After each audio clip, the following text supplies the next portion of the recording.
انا سامعه دلوقتي وانتوا بتقولوا يا قروبه يا ولا كل دي كميه كفته عاملاها بنص كيلو لحمه مفرومه بس. والله يا جماعه عاملاها بنص كيلو لحمه مفرومه بس، هتعملوا وليمه كفته وهتعزموا الجيران وتعزموا الشارع كله عليها. يلا اقول لكم انا عملتها ازاي بسرعه كده. هنجيب بصلتين يكون حجمهم كبير وفصين من الثوم، وهنا مش هنستغنى ابدا عن الثوم لان الثوم بيدي للكفته نكهه وبيديها طعم حلو جدا. هنبدا بقى ان احنا نطحن كل الكلام ده كده في الكبه، ننعمها كويس جدا، يعني لو في شويه كده من على الجوانب بنحاول ان احنا ننزلها برضو عشان نتاكد ان كل البصل يكون اتفرم ناعم. ولو ما عندناش كبه طبعا يمشي عادي جدا نعملها بالمبشره.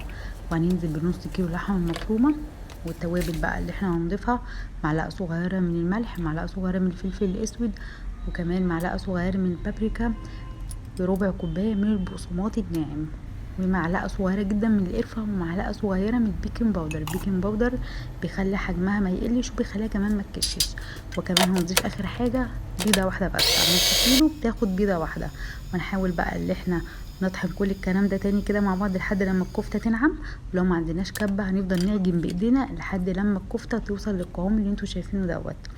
كله كده يتعجن كده تمام. ما عملناش ليه الاول البصل مع اللحمه المفرومه علشان اللحمه هيبان فيها قطع البصل، فالافضل ان احنا نعمل الاول البصل بعد كده نحط مع اللحمه المفرومه. هنعملها بقى كور كده متوسطه بحجم وسط زي ما انتوا شايفين. بصوا يا جماعه طلعت كميه حلوه جدا، يعني نعمل كور ولا هي كبيره او ولا هي صغيره علشان ما تنشفش وتتحرق معانا، فنخلي الكوره حجمها وسط.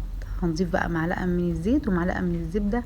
اول ما تسخن نوطي النار، بعد كده نبدا نضيف او ننزل بالكفته زي ما انتوا شايفين كده. نخلي النار هاديه علشان الكفته ما تتحرقش معانا وتنشف وتبقى كده مش لطيفه يعني في الاكل بتاعها. فالافضل ان احنا نسويها على نار هاديه عشان نستوي وفي نفس الوقت تبقى جوسي وما تنزلش الميه بتاعتها وتكون محتفظه كده بالميه، لكن لو عليتوا النار هتنشف معانا.